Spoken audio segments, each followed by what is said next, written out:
পাকিস্তানে পৌঁছেছে ইরানের প্রতিনিধি দল। রবিবার পৌঁছার কথা আমেরিকার প্রতিনিধিদের। আমেরিকার সাথে সরাসরি আলোচনায় রাজি নয় ইরান। অভ্যন্তরীণ মতবিরোধের জেরে ইরানের স্পিকারের পদত্যাগ। চুক্তির সম্ভাবনা বাড়লেও মধ্যপ্রাচ্যে ভিড়েছে আমেরিকার তৃতীয় বিমানবাহী রণতরী। হরমুজের বিকল্প খুঁজছে ইইউ। ইরান সংশ্লিষ্টতার অভিযোগে $344 মিলিয়ন ক্রিপ্টোকারেন্সি জব্দ করেছে আমেরিকা। মধ্যপ্রাচ্য সংকটের সবশেষ খবর জানাতে আপনাদের সাথে আছি আমি তানজিনা অন্ত।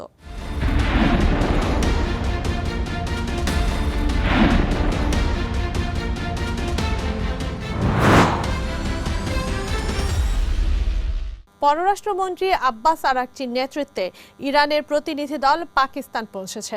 শনিবার পাকিস্তানের প্রতিনিধিদের সাথে মধ্যপ্রাচ্যে শান্তি স্থাপনে করণীয় বিষয়ে তাদের আলোচনার কথা।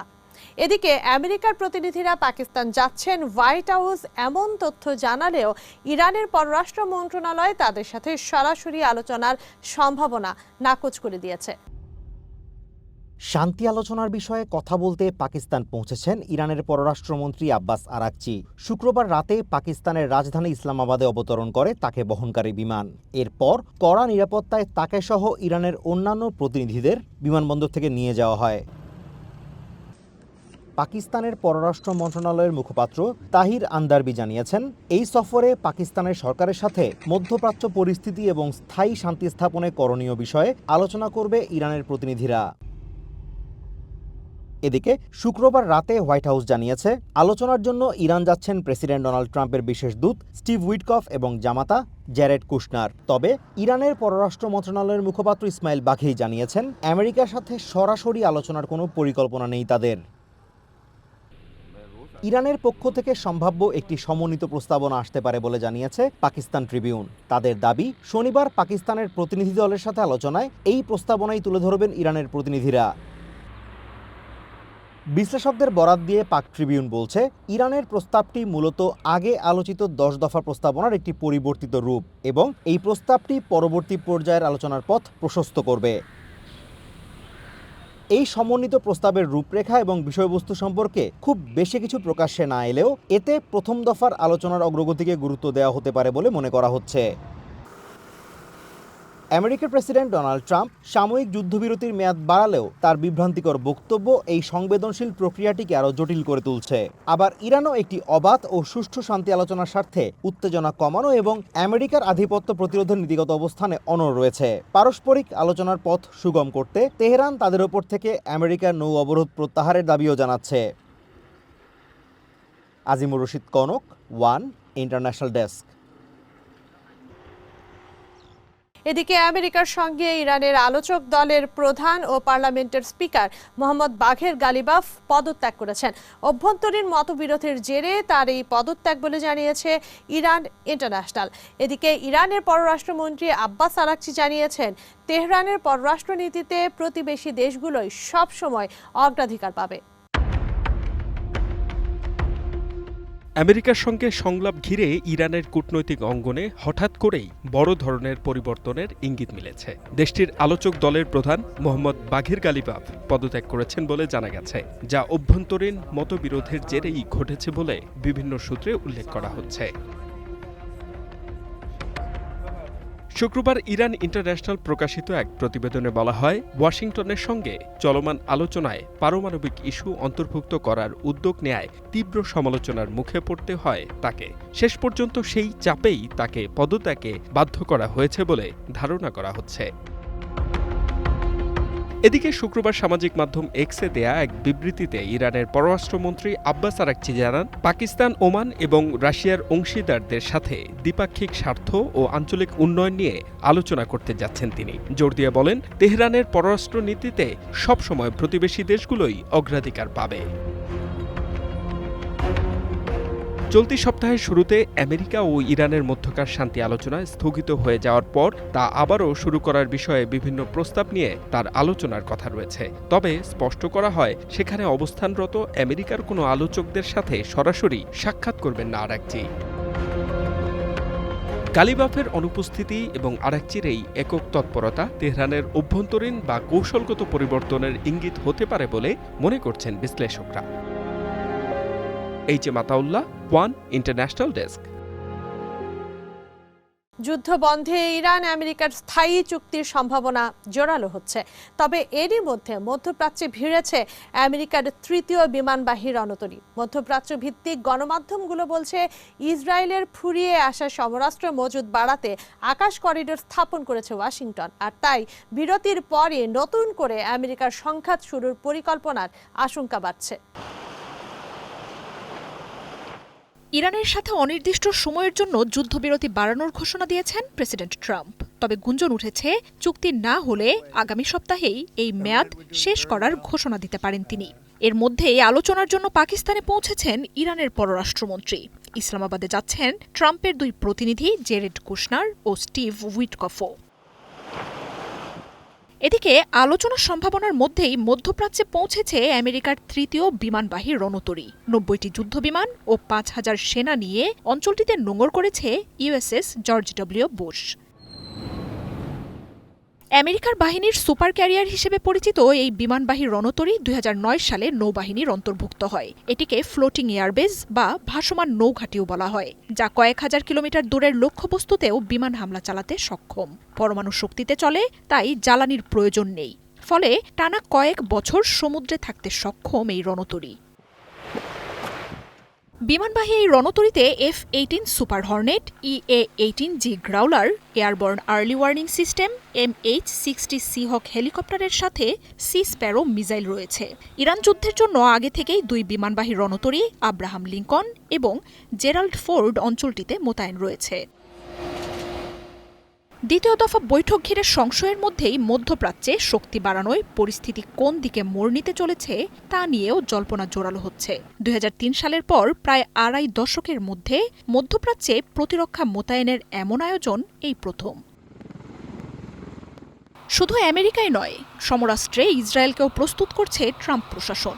যুদ্ধে ফুরিয়ে আসা অস্ত্রঘাটতি মেটাতে Tel Aviv Washington air corridor স্থাপনের খবর উঠে আসছে। ইসরায়েলি গণমাধ্যম চ্যানেল 12 জানিয়েছে, আগামী রবিবার ট্রাম্প ঘোষিত যুদ্ধবিরতির মেয়াদ শেষ হওয়ার ব্যাপারে নেতানিয়াহু প্রশাসনকে জানিয়েছে ওয়াশিংটন। এই নিয়ে বৃহস্পতিবার বেঞ্জামিন নেতানিয়াহু ও ট্রাম্পের আলোচনা হতে পারে। ইসরায়েল আমেরিকার এমন তৎপরতা যুদ্ধবিরতির আড়ালে সংঘাত শুরুর প্রস্তুতি কিনা সেই শঙ্কা বাড়ছে। মার্জিয়া উপমা, ওয়ান ইন্টারন্যাশনাল ডেস্ক। ইরানের সঙ্গে সংশ্লিষ্টতার অভিযোগে $৩৪৪ মিলিয়ন মূল্যের ক্রিপ্টোকারেন্সি জব্দ করেছে আমেরিকা। দেশটির ট্রেজারি ডিপার্টমেন্ট জানায়, এর মাধ্যমে ইরানের আর্থিক নেটওয়ার্কে চাপ সৃষ্টি করা হবে। এদিকে বিশেষজ্ঞরা বলছেন, সাম্প্রতিক বছরগুলোতে আন্তর্জাতিক নিষেধাজ্ঞা এড়াতে ক্রিপ্টোকারেন্সি ব্যবহারের দিকে ঝুঁকেছে ইরান। ইরানের সঙ্গে সংশ্লিষ্ট একাধিক ক্রিপ্টোকারেন্সি ওয়ালেটের উপর নিষেধাজ্ঞা আরোপ করেছে আমেরিকার ট্রেজারি ডিপার্টমেন্ট। এর ফলে প্রায় ৩৪৪ মিলিয়ন বা ৩৪ কোটি ৪০ লাখ ডলার মূল্যের ডিজিটাল সম্পদ তথা ক্রিপ্টোকারেন্সি জব্দ করা হয়েছে। শুক্রবার এই তথ্য জানিয়ে একটি প্রতিবেদন প্রকাশ করেছে CNN। এক বিবৃতিতে আমেরিকার ট্রেজারি সেক্রেটারি স্কট বেসেন্ট জানান, এই পদক্ষেপের লক্ষ্য হল ইরানের আর্থিক নেটওয়ার্কে চাপ সৃষ্টি করা এবং দেশটির অর্থ স্থানান্তরের সক্ষমতা দুর্বল করা। স্কট বেসেন্ট বলেন, তেহরান মরিয়া হয়ে যে অর্থ দেশের বাইরে সরানোর চেষ্টা করছে, ওয়াশিংটন তার সন্ধান করবে। সেই সাথে শাসন ব্যবস্থার সঙ্গে সংশ্লিষ্ট সব আর্থিক লাইফলাইনকেও লক্ষ্যবস্তু করা হবে। বৃহস্পতিবার বিশ্বজুড়ে ক্রিপ্টো লেনদেন সহজতরকারী ডিজিটাল মুদ্রা সংস্থা টেথা জানায়, বেশ কিছু আমেরিকান কর্তৃপক্ষের কাছ থেকে বেআইনি কাজের সঙ্গে যুক্ত থাকার তথ্য পাওয়ার পর তারা দুটি ঠিকানায় থাকা $৩৪৪ মিলিয়ন মূল্যের ক্রিপ্টোকারেন্সি স্থগিত করতে আমেরিকাকে সহায়তা করেছে। এই পদক্ষেপটি আমেরিকার বৃহত্তর অর্থনৈতিক চাপ সৃষ্টির কৌশলের অংশ বলছে দ্য জেরুজালেম পোস্ট, যার মাধ্যমে ইরানকে আন্তর্জাতিক আর্থিক ব্যবস্থায় প্রবেশ ও তহবিল স্থানান্তর থেকে সীমাবদ্ধ করার চেষ্টা করা হচ্ছে। বিশেষজ্ঞদের মতে, সাম্প্রতিক বছরগুলোতে ইরান আন্তর্জাতিক নিষেধাজ্ঞা এড়াতে ক্রিপ্টোকারেন্সি ব্যবহারের দিকে ঝুঁকেছে। তাই এই খাত এখন ভূরাজনৈতিক চাপ প্রয়োগের একটি গুরুত্বপূর্ণ ক্ষেত্র হয়ে উঠেছে। ইসরাত মুক্তি, ওয়ান ইন্টারন্যাশনাল ডেস্ক। একদিকে যুদ্ধ বন্ধের সংলাপ, অন্যদিকে লেবাননে ইসরায়েলি বর্বরতা, ইরানেও হামলা করতে প্রস্তুত ইসরায়েল। আল জাজিরার বিশ্লেষণ বলছে ইসরায়েলের ওপর যুদ্ধবিরতির চুক্তি চাপিয়ে দিচ্ছেন আমেরিকার প্রেসিডেন্ট ডোনাল্ড ট্রাম্প। এ নিয়ে অস্বস্তিতে পড়েছেন ইসরায়েলের প্রধানমন্ত্রী বেঞ্জামিন নেতানিয়াহু। এমন অবস্থায় ইরান ও আমেরিকার আলোচনা এগিয়ে গেলেও মধ্যপ্রাচ্যের শান্তি অধরাই থাকতে পারে।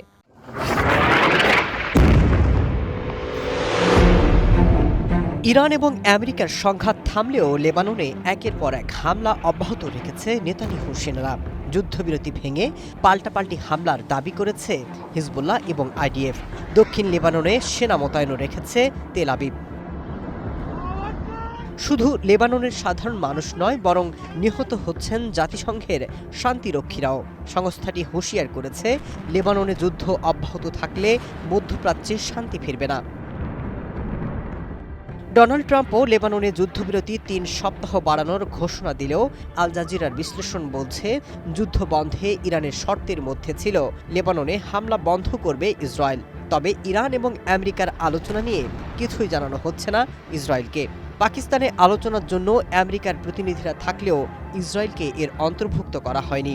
এমনকি ট্রাম্পের সিদ্ধান্ত মেনে নিতে বাধ্য করা হচ্ছে। এমন অবস্থায় যুদ্ধবিরতির ঘোষণায় নেতানিয়াহুকে অভ্যন্তরীণ রাজনীতিতেও বিপদে ফেলেছে। প্রশ্ন উঠছে, ইসরায়েলের মতের বাহিরে গিয়ে লেবানন এবং ইরানের সাথে যুদ্ধবিরতি কার্যকর হবে কিনা।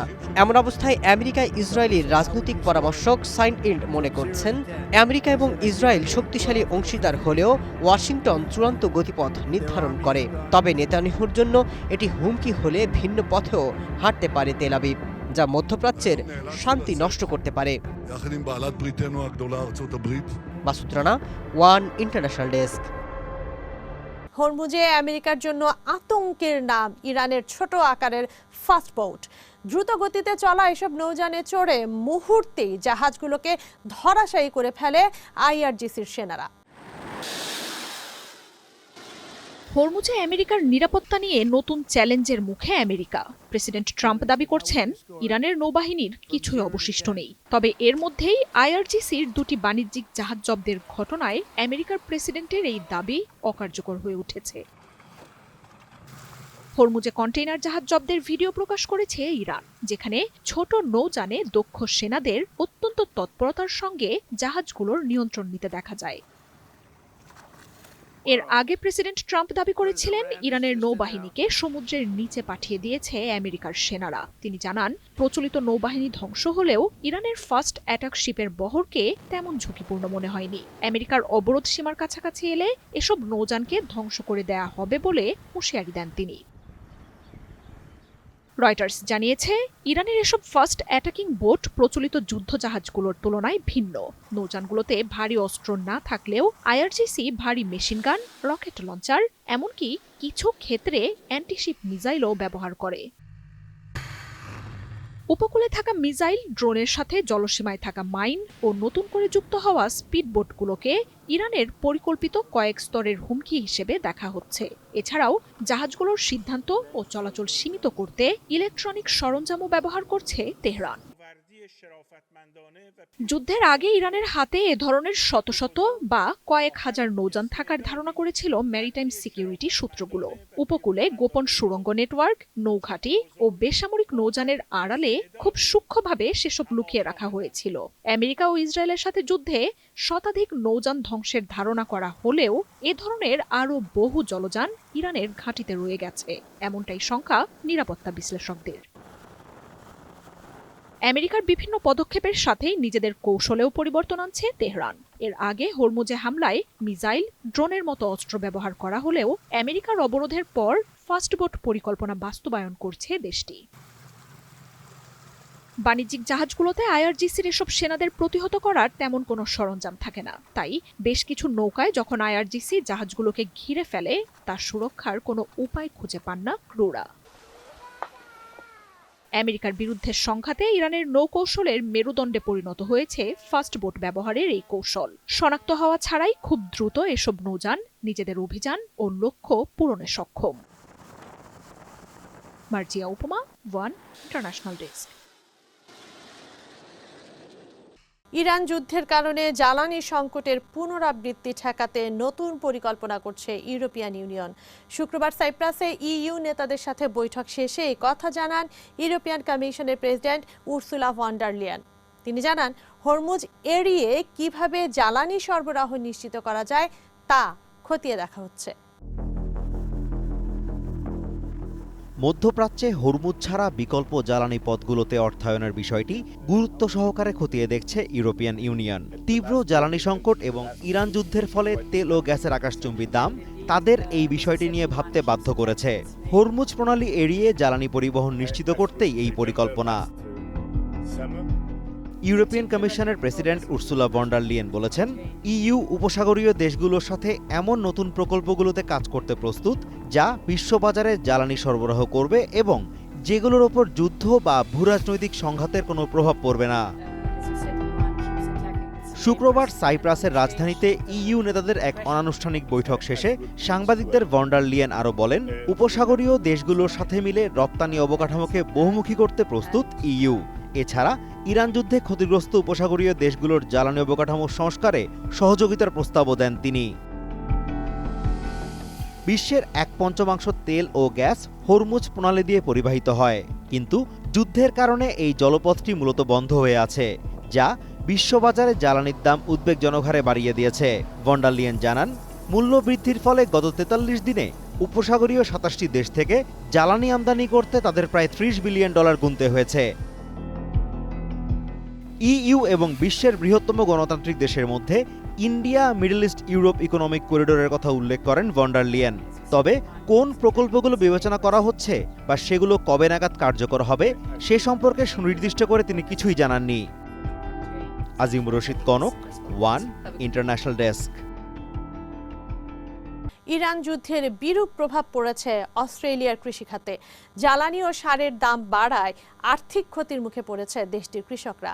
কারণ অস্ট্রেলিয়ার প্রায় 90% জ্বালানি ও সার আমদানি নির্ভর, আর তাই বিশ্ববাজারে দেশটির পণ্যকে প্রতিযোগিতামূলক অবস্থানে রাখাকে চ্যালেঞ্জ বলছেন খাত সংশ্লিষ্টরা। ইরান আমেরিকার যুদ্ধে বিশ্বজুড়ে দেখা দিয়েছে অর্থনৈতিক সংকট, যার বড় ধাক্কা লেগেছে কৃষি খাতে। এর ফলে সৃষ্টি হওয়া সংকটের প্রভাব পড়েছে মধ্যপ্রাচ্য পেরিয়ে সুদূর অস্ট্রেলিয়ায়। বৈশ্বিক সরবরাহ ব্যবস্থা বিঘ্ন ঘটায় অস্ট্রেলিয়ার 2 গুরুত্বপূর্ণ কৃষি উপাদান জ্বালানি ও সারের দাম হু হু করে বাড়ছে।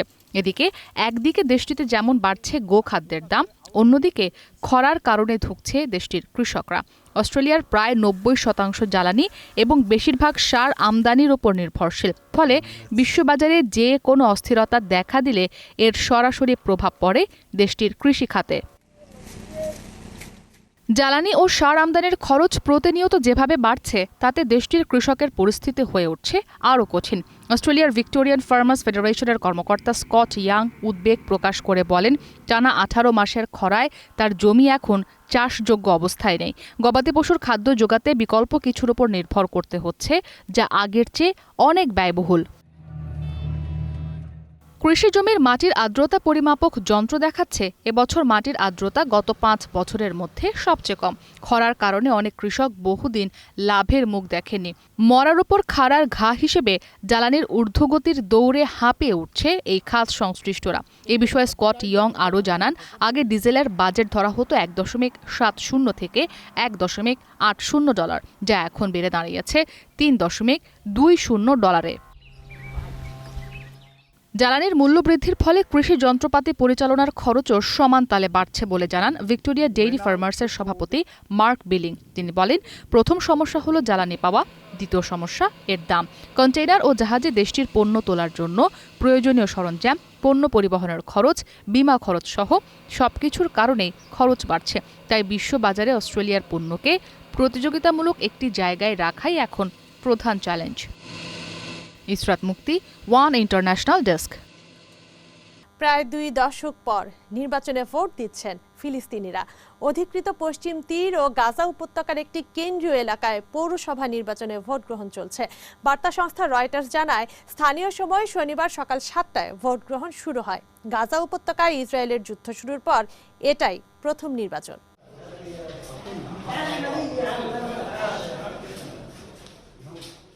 একদিকে যখন মধ্যপ্রাচ্যের যুদ্ধের দামামা, অন্যদিকে ইসরায়েলের বর্বরতা থেকে খানিকটা মুক্ত হয়ে প্রথমবারের মতো ভোট দিচ্ছে গাজাবাসী। শনিবার পশ্চিম তীর এবং গাজার কেন্দ্রীয় অঞ্চল দেইর আল বালাতে সকাল 7টা থেকে ভোট দেওয়া শুরু করে বাসিন্দারা। এক প্রতিবেদনে বার্তা সংস্থা রয়টার্স বলছে 2 দশকের বেশি সময় পর প্রথমবারের মতো ভোটাধিকার প্রয়োগ করছেন দেইর আল বালা শহরের ভোটাররা। 2007 সালে হামাস গাজা উপত্যকার নিয়ন্ত্রণ নেয়ার পর থেকে এখানকার বাসিন্দারা নিজেদের স্থানীয় প্রতিনিধি নির্বাচনের সুযোগ পাননি।